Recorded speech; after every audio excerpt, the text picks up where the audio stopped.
masuala ya utoaji wa misaada ya kibinadamu na usafirishaji wa dharura ni miongoni mwa nguzo muhimu zinazowezesha kuokoa maisha ya wananchi walioathiriwa na maafa, kupunguza mateso ya waathirika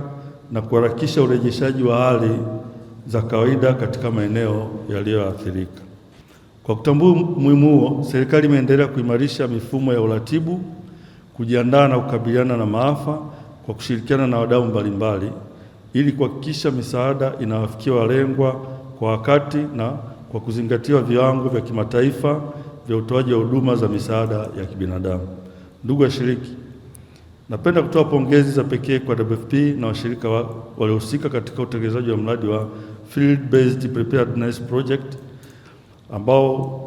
umefanyika katika kipindi cha miaka miwili iliyopita.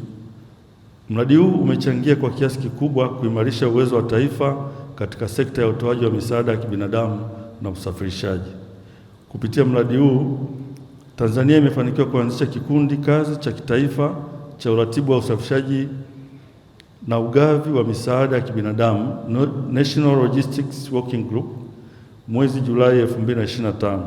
ambacho kimekuwa jukwaa muhimu la uratibu na ushirikiano baina ya taasisi za serikali na wadau wa kibinadamu. Aidha, kwa ushirikiano wa wadau mbalimbali tumeandaa mwongozo wa uendeshaji wa uratibu wa utoaji wa misaada ya kibinadamu na usafirishaji, Humanitarian Logistics Standard Operation Procedures, ambao unaweka msingi wa utekelezaji wa shughuli za ugavi na usafirishaji katika mazingira ya dharura kwa namna iliyoratibiwa yenye uwajibikaji na ufanisi zaidi. Kwa hiyo tunapenda kila sababu ya kushukuru kwa niaba ya viongozi wetu,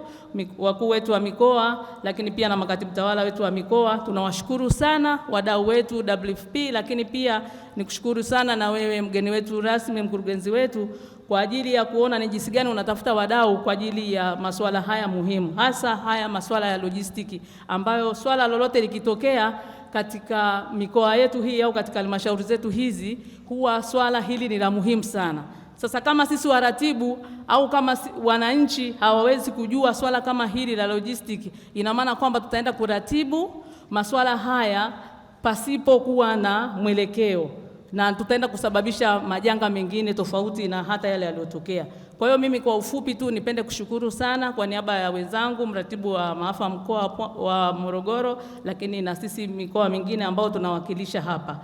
Kwa ufupi niwashukuru, na mimi pia kama mratibu ninaenda kutegemea kupata mambo mengi sana hapa ambao nilikuwa nayo, na sisi hapa hata mkoa wa Pwani huwa tunapata sana majanga haya, lakini pia katika shughuli za lojistiki saa nyingine unakuta tunaenda ndivyo sivyo. Kwa hiyo tunapojengewa uwezo ndio tunazidi kuimarika katika kutenda zile shughuli ambazo ni